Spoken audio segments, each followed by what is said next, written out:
I always try to tell my team and everybody, when we launch something, don't be upset if it doesn't work out, because it never works out from day one, never. But you can learn from it, and you can see how customers engage with it and react to it. And ultimately, if we're passionate and we're diligent and we want to make it work, we're ultimately going to figure out the right thing to build. This is the Rebel HR Podcast, the podcast where we talk to human resources innovators about innovation in the world of HR. If you're a people leader or you're looking for a new way to think about how to help others be successful, this is the podcast for you. Rebel on, HR Rebels. All right, Rebel HR listeners, extremely excited for our guest today. A serial entrepreneur, Jeremy Parker, is with us. He is the co-founder and CEO of swag.com. Coolest .com name ever.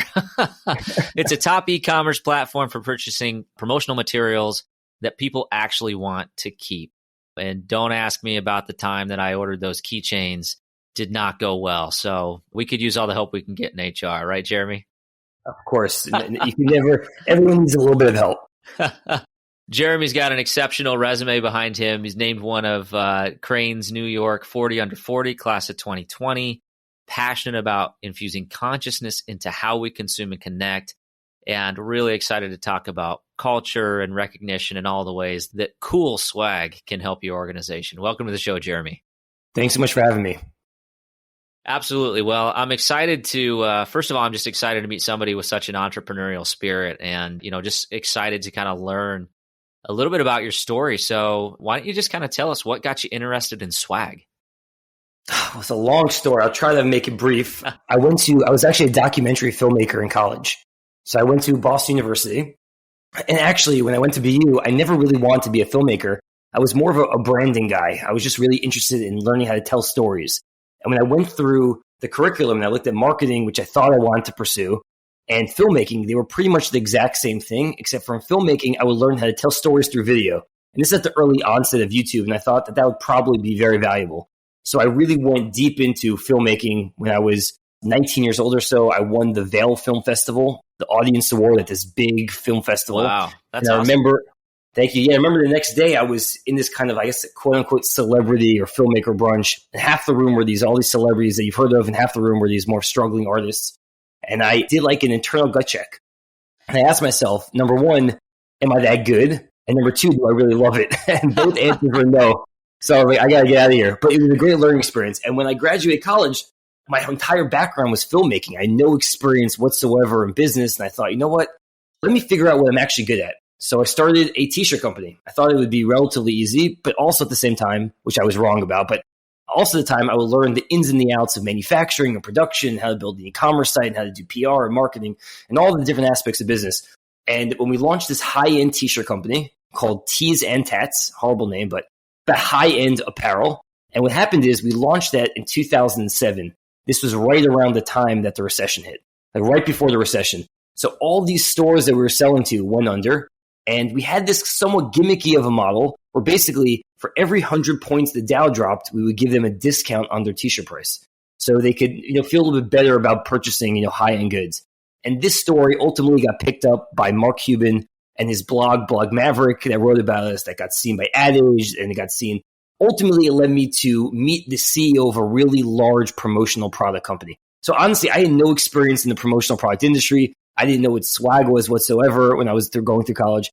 But I met this CEO of this really global company, and we really hit it off. And ultimately, after a couple of months of having lunches with him and going to the office and becoming friends with him, frankly, he said, Jeremy, I want you to start a business under my label. Whatever you want to do, I will support it. We had that kind of relationship at that point. And I started a company called Vote for Art, which is basically a design competition where we had like a website, and like Purdue University or University of Maryland and Oregon State would say, create the best, reimagine our school logo. And the winning design would sell, on the t-shirts and apparel at the bookstore, at the basketball stadium, to try to make collegiate apparel cooler again. And during this kind of 3-year period when I was running this division under this bigger company called MV Sport, I just fell in love with it. I fell in love with swag. I fell in love with, honestly, how poorly it was being run. The industry was so broken, so old, so fragmented. Every sale was done through catalogs, through presentation decks, through back and forth emails. It didn't really make sense to me, but at the time, the buyer was a much older buyer. And when I realized is, fast forward 10 years or so, when I'm starting swag.com, the buyer changed. And that was kind of the big aha moment, is that the industry is just getting bigger and bigger, but the buyer is completely different than it used to be. So why don't we build a platform that's really focused on today's buyer and giving them the right experience? Interesting. So filmmaker, Mark Cuban, that's a way cooler origin story than mine. But well, kudos to you for, exceptional business results. And, I was checking out the website. It's just cool. So Thank you. I like it a lot. I don't know why, but HR tends to be the kind of the catch-all department for things like this, right? And I would tell you from my standpoint, I am not a fashionista. I don't necessarily know what's cool or what my employees are actually going to like.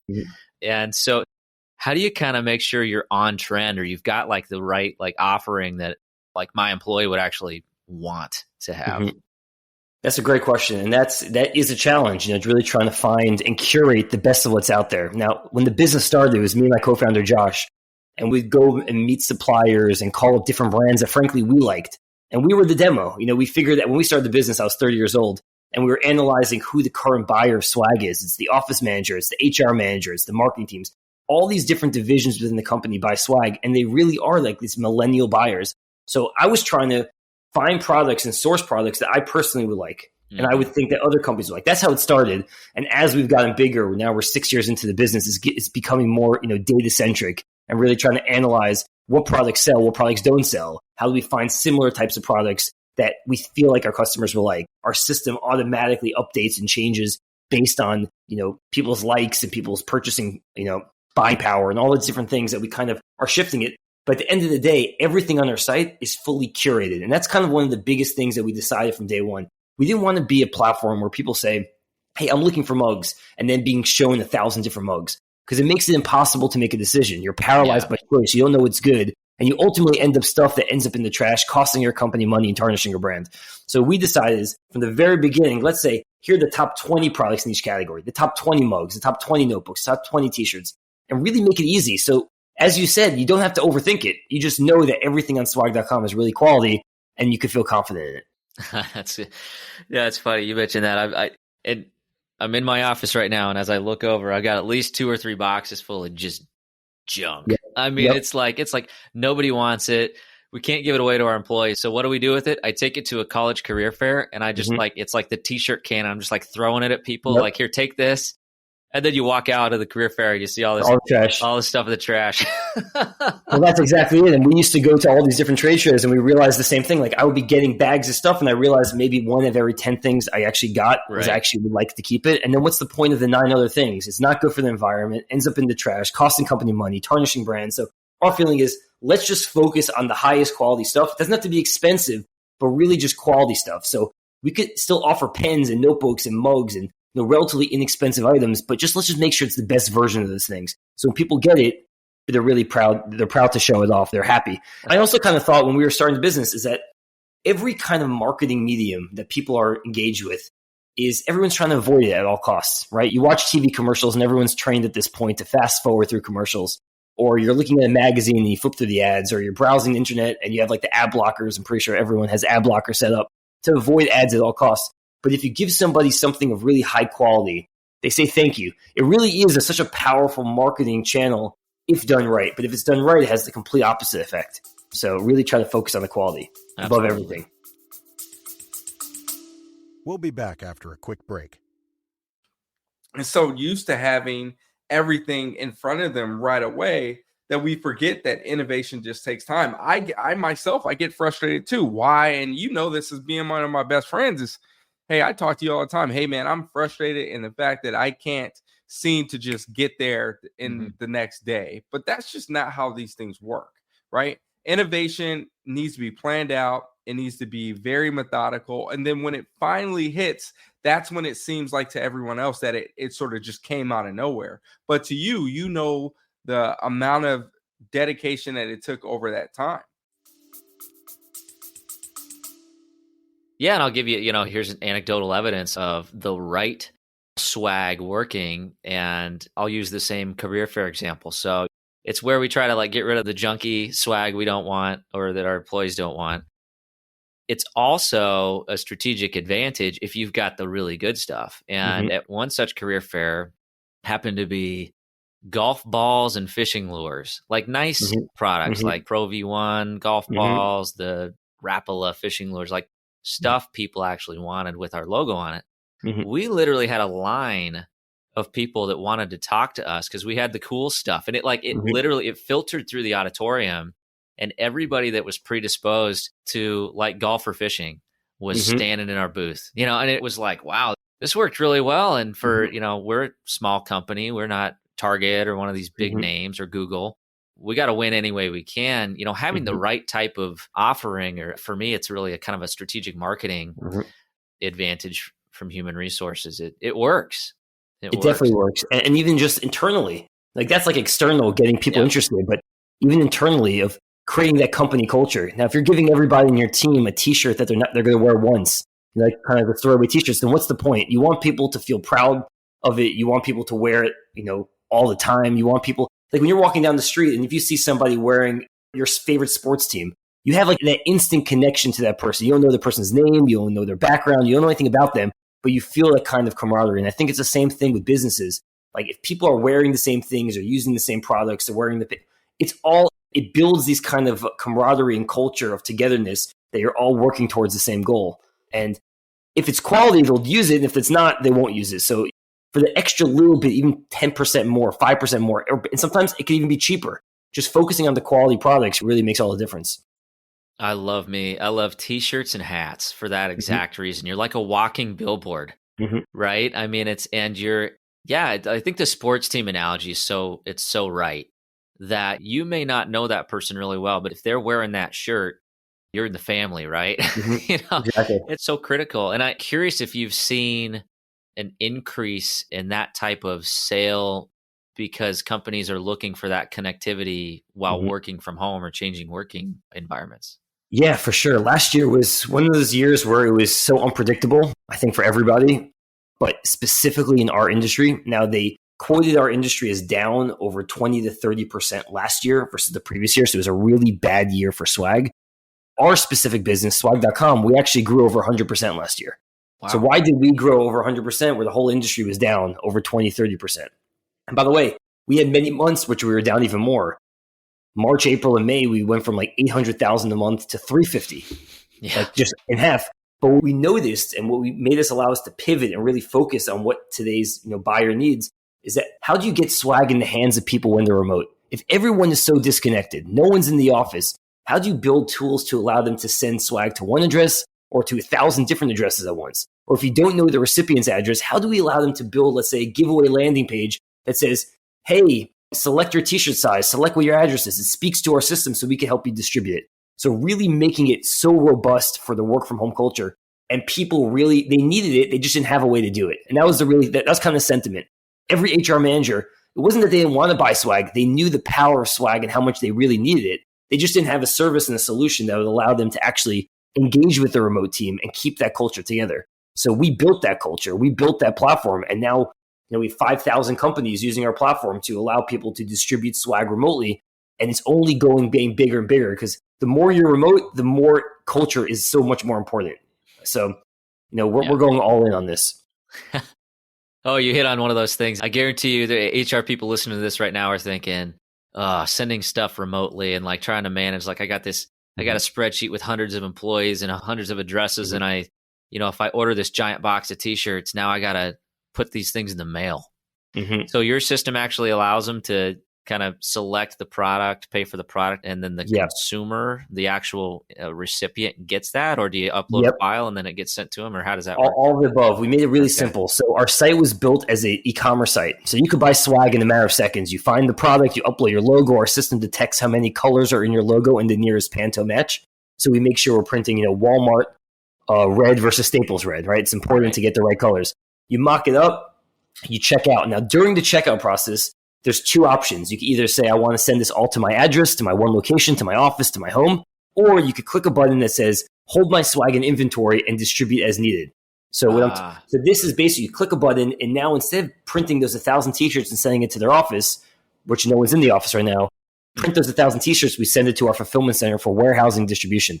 think of this as like your online swag closet. So they could easily manage all of their inventory in real time. When they're ever running low in stock, we'll send them smart notifications to restock. And then what they could do is they could send swag in 3 different ways. They could send it to one address. So let's say you have 1,000 t-shirts and notebooks and pens. You can multi-select and say, I know I want 1 t-shirt, large, a pen, and a notebook sent to Jennifer on my team, and just send it out. Or let's say you have a list of 1,000 different people's address. You upload the CSV file. We calculate the shipping costs in real time. Once you pay for shipping, we could ship it worldwide. So you could ship it to 1,000 different addresses at once. And let's say you're a marketing person and you have all these people's email address and you don't know where they live. You don't know what t-shirt size they are. Or you're an HR manager who just onboarded 50 new hires and you have no idea what t-shirt size they are. You never even met them. You don't even know really where they live. In a matter of seconds, you could create a giveaway landing page, upload your logo, your colors, blast out a link. Jennifer on the team will click on the link. She'll say, oh, select 3 of the 5 products, 4 of the 5 products. Input your address, select your t-shirt size. It speaks to our system and we can distribute it. So we made this platform insanely robust. And what the great thing is, the platform is free to use for everybody. It's like an extension of our e-commerce site. So just as easy it is to buy swag in bulk, now you can manage your swag from one central portal. Got it. Well, I know you said you didn't go to school for marketing, but you're doing a pretty good job right now as far as I'm concerned. No, thank you so much. No, it's interesting. But I mean, you're talking about the entire point of being an entrepreneur, right? There's a need out there and you're finding a solution. And I would tell you, from my standpoint, the need in my mind is trying to go virtual and remote and trying to manage that, trying to retain connectivity of culture, as well as, kind of finding a solution for, I think we're all going to see in the continued future, which is much more flexibility in the workplace, this hybrid approach. And for those companies that will stay fully remote, the ability to hire people anywhere, but build culture anywhere as well. It's easy to hire someone anywhere. It's really hard to build culture unless you're intentional about building that culture everywhere.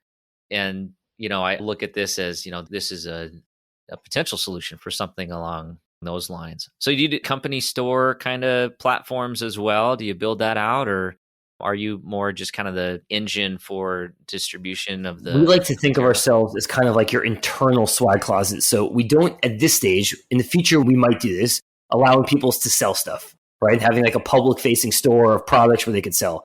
But really how we are trying to build our site is just like your internal swag closet. So you can invite 20 people on your team. You can give different people permission settings. So think of it as like a Google Doc. Right? I could have Jennifer, Peter, and Samantha. They're able to distribute swag from the inventory closet. And Jonathan, he can't. He's only able to add swag to inventory closet. So you could set it up by permission settings, approval flows. We also made it really easy for companies to create multiple different swag closets for free. So they could have a swag closet for only their marketing team, or you can have a swag closet for only your HR team or your sales team or the London office and New York office. So you could break it down by department, location, permission, approval flows, all these different things to really make it work for your company.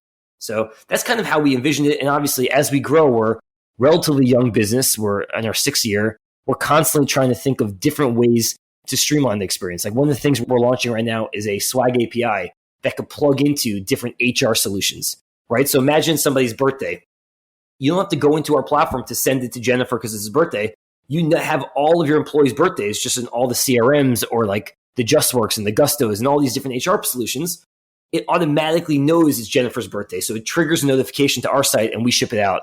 Or the 1-year anniversary, the 5-year anniversary, or all these different reasons why people would want swag. You can kind of set it and forget it, if you will. And that's really what we're building. But the only way we could really do that is if we have the platform really strong and allowing people to easily buy it. So the fact that we have easy e-commerce, click a button, hold an inventory, the next phase is how you distribute that inventory automatically. Interesting. Yeah. I like easy and I like automated. So systemization speaks to the heart of me. So yeah, that's really interesting.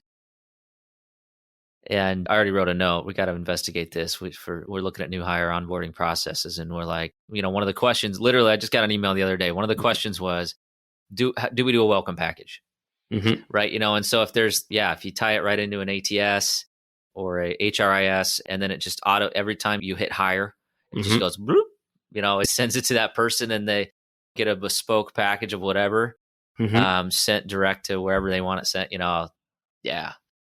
And by the way, we're also doing some other stuff, and this is, I'll tell it to you, we haven't actually built this out, but there's something that's in the works, is You're right. We just hired a person who's going to be leading our logistics department. He's not even based in New York. He'll probably come to the office once a month, right? So we are trying to build out this remote workforce. And luckily, we have a business that could handle that.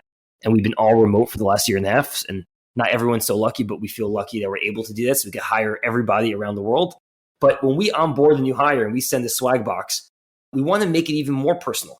So like what we're doing right now is we're actually going to be printing or giving the option to customers. So let's imagine you're building a swag box for a new hire.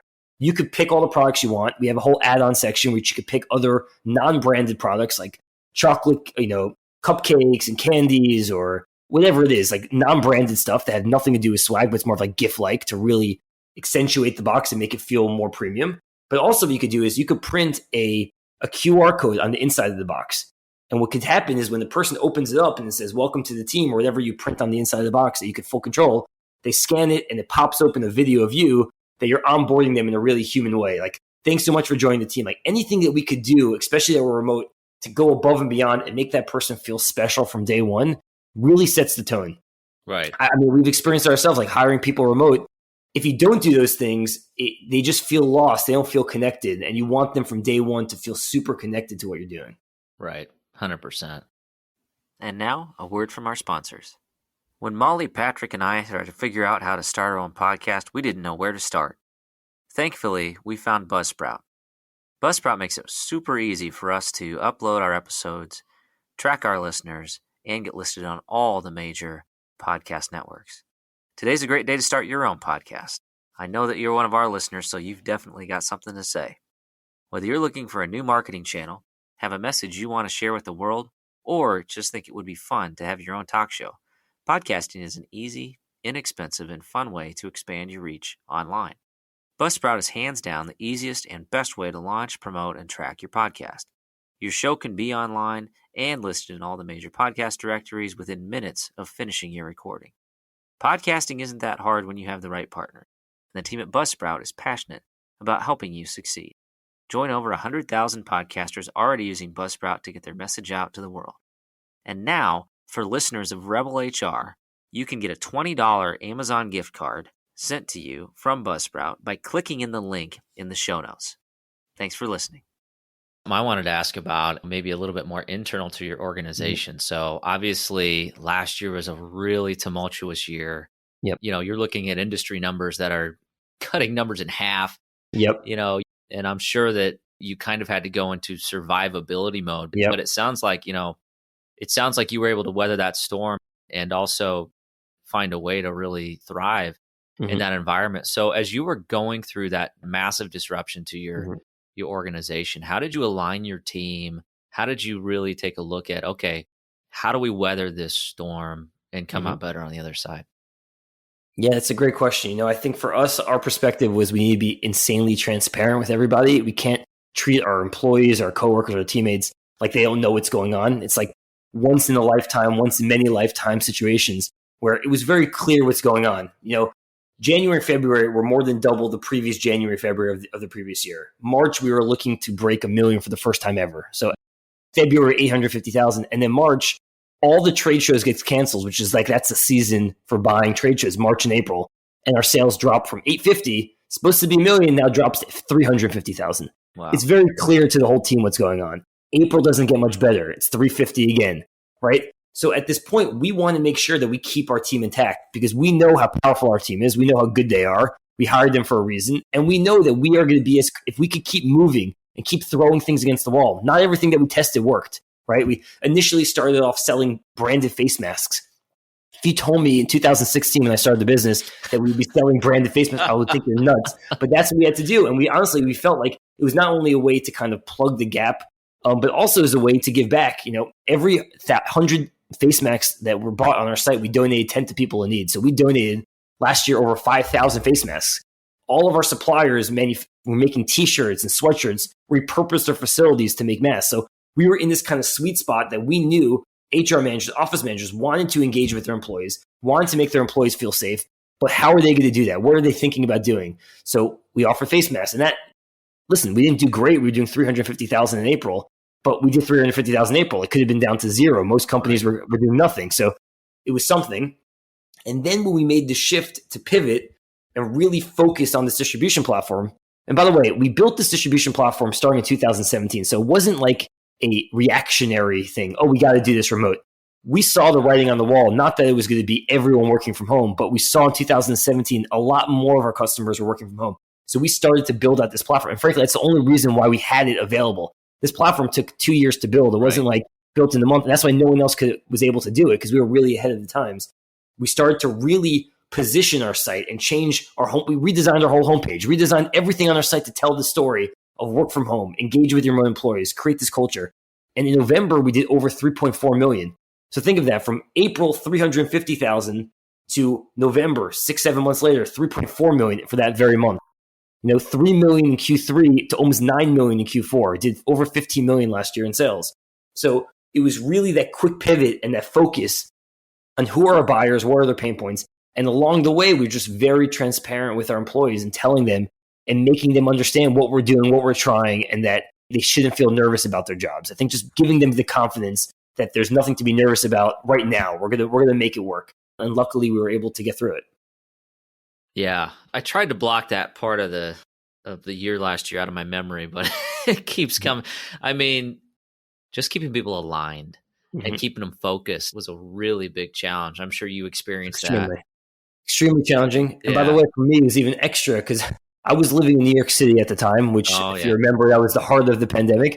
My wife was 4 months pregnant at the time as our first baby. So we were terrified of how COVID affects pregnancy, how COVID affects. No information was out there. So we moved in with my parents in New Jersey. So, having a baby, living with my parents, no more office, trying to save the business and figure. So there was just a lot of moving parts. But thank God things worked out and things are looking better and better as we go. And obviously it didn't come with the lack of challenges. Our whole supply chain, the whole supply side of the business was severely impacted.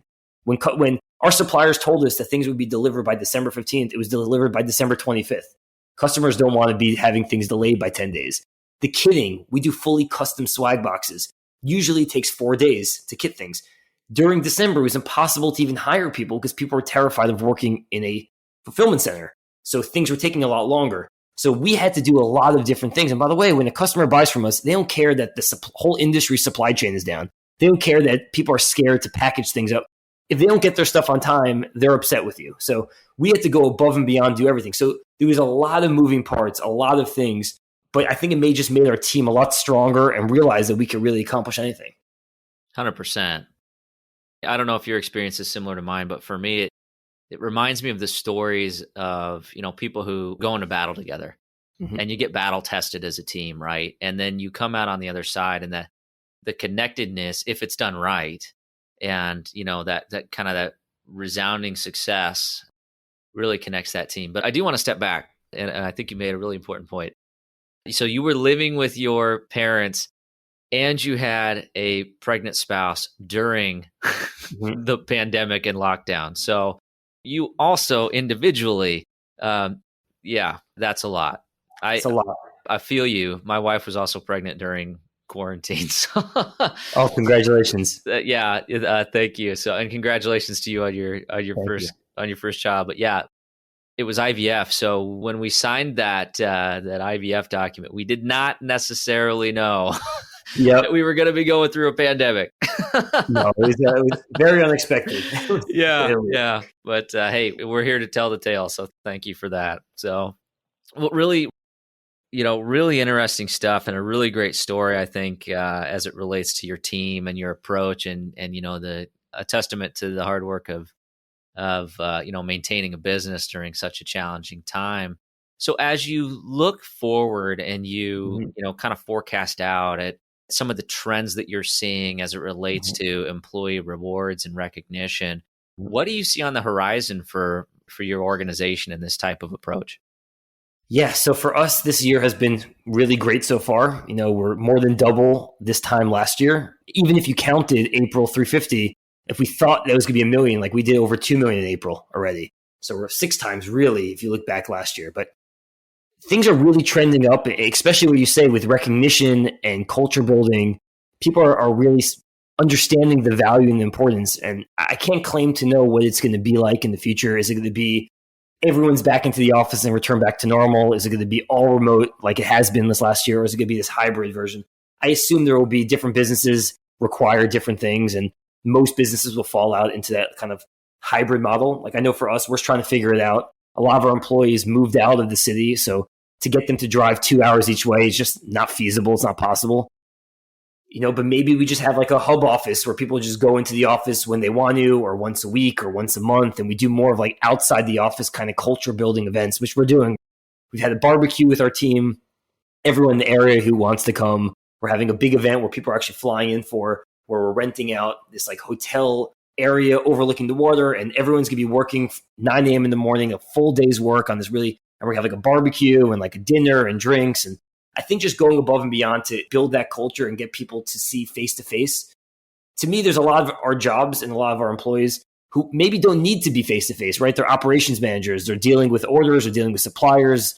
But then there's some divisions that 100% need to be in person, like the marketing team. Like maybe not every day, but marketing, definitely there's a lot more creativity that happens when you're in a whiteboard and you're drawing it out. And I don't know how it's going to look, but I know for a fact that our platform handles both, right? It could handle somebody who's buying swag in bulk and sending it to their office, or it could send swag to 1,000 different addresses at once. So wherever the world kind of goes, we're going to kind of adapt and shift it and figure out what the right balance is. Yeah. Yeah. You made an interesting comment there. And I think it's obviously it's a hot topic right now, but it's, trying to quantify or figure out, okay, who actually needs to be in person? What's the actual impact of that? Depending on where you get them, the statistics vary widely, but, I've heard anywhere from 30% to 50% reduction in productivity for like high collaboration roles, creative roles, those types of roles. Are you seeing that? Like you mentioned marketing specifically, are you seeing some struggles there? Yeah, I think, listen, my team is amazing in marketing. They're doing an unbelievable job, but you could see like in my brain, I always put like the marketing cap on. I feel like I'm a marketer by nature, by heart, what I actually love to do. And it's challenging. You're staring at a screen for an hour and you're trying to think things through, and it just gets exhausting. And it's just, so I like to set up more in-person meetings with the marketing team. And I feel like there's a lot more that can be accomplished once we do that. Yeah. And I think everyone's on board, but we have some people on our team like customer success. They're dealing with customers. They're not even collaborating with their team, really. I mean, definitely once a week, they have a big meeting. They want to, sync up and make sure everyone's on the same page, but it's not as required as like more of a marketing or creative. It doesn't have to be marketing, but anything really super creative, I think in person is definitely going to be needed. Yeah. In some capacity. I tend to agree with you. I think, and especially for those individuals who are, verbal processors, and that's just how their brain works, and they talk through things, and that's how the ideas come. And that's kind of where the magic happens, right? That's where you take a good idea that you think is a good idea and you smash it against the wall and somebody busts it up and you're like, oh wait, no, okay, this, and I just think that's such a part of the creative process. I have yet to use a tool that has allowed me to do that. That same type of thing. And then I don't know about you, but I just like being in an office and being around other people. I'm just an extrovert. I do personally love it. I love it. I try to go to the office, even if I'm just me and my co-founder go. Yeah. It's just nice to get out of the house. It's nice to break up the day. I'm living in the suburbs now, and to go from my bedroom to my office, it's just, there's no breakup. I feel like I need like a path or like a goal or a focus.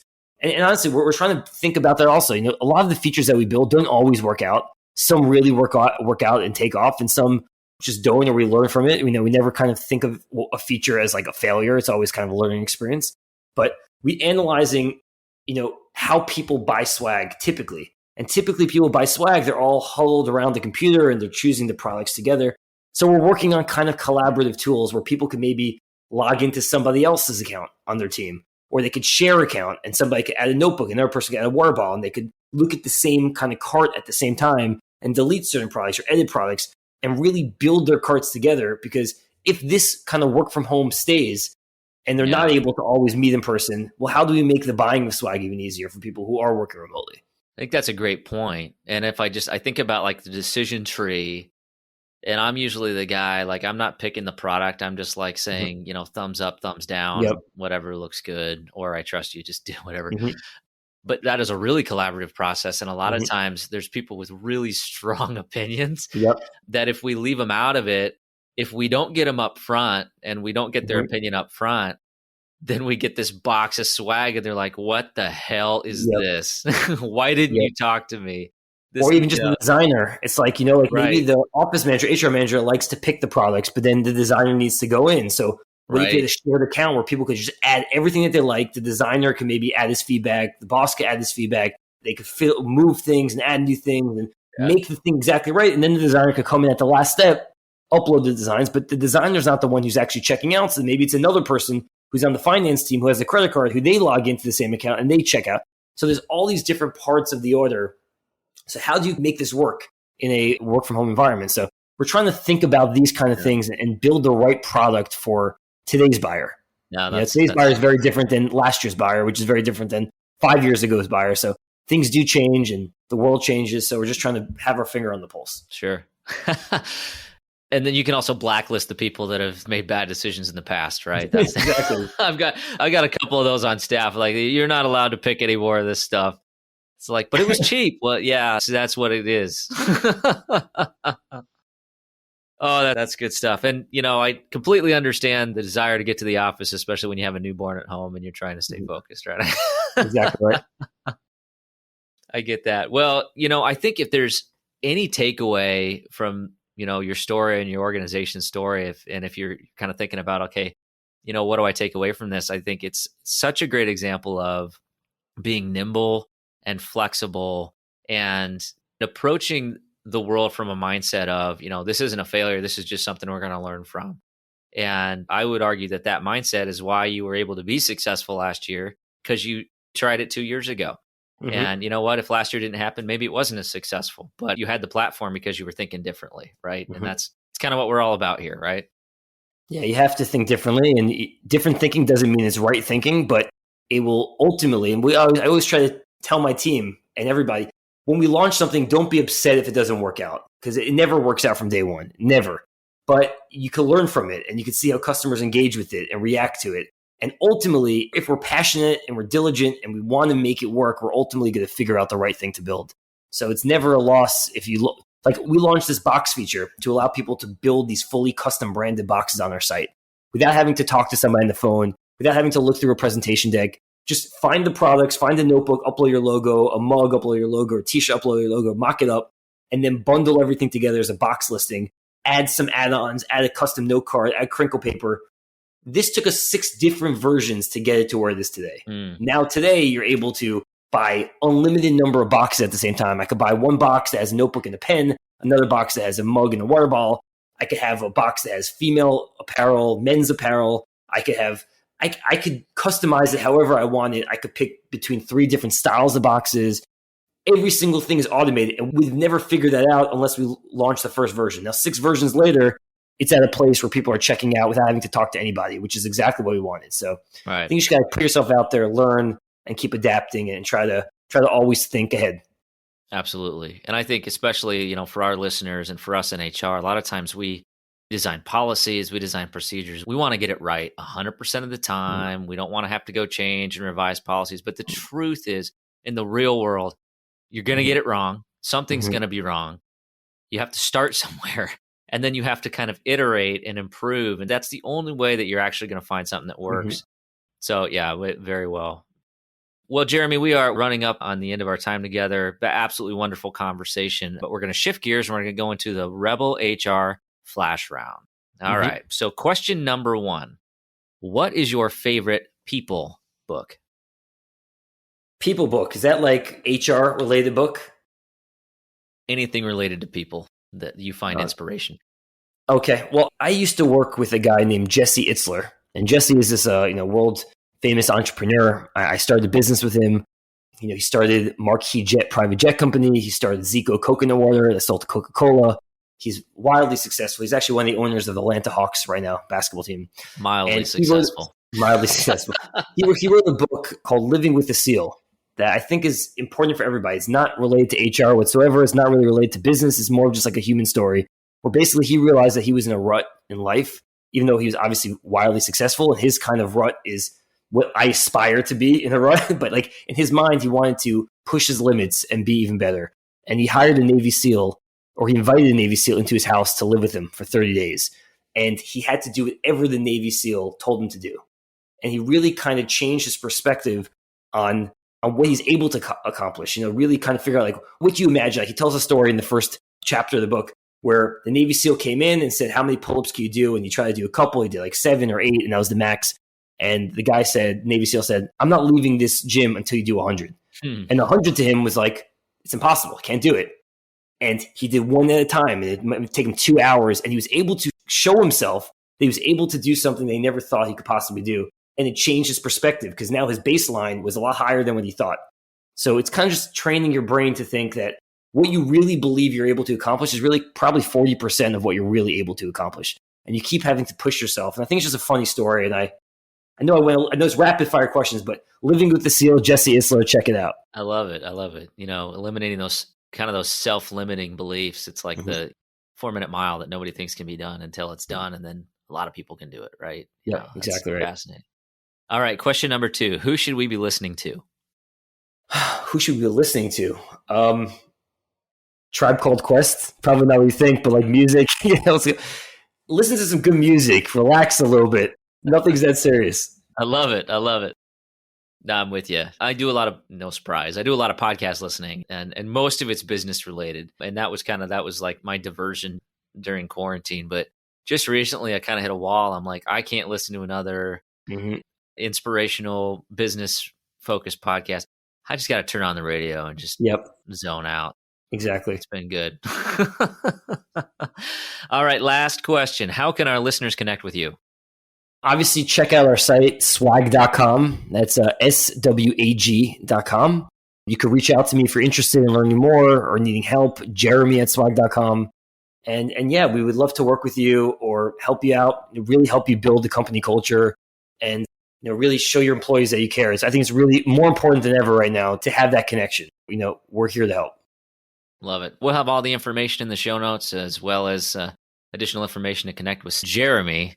As well after the show. So thank you so much, Jeremy. It's been absolutely wonderful conversation. Keep up the good work. And I'm checking out swag.com as we speak. Thank you so much, Kyle. Great to be here. Thanks. All right. That does it for the Rebel HR podcast. Big thank you to our guests.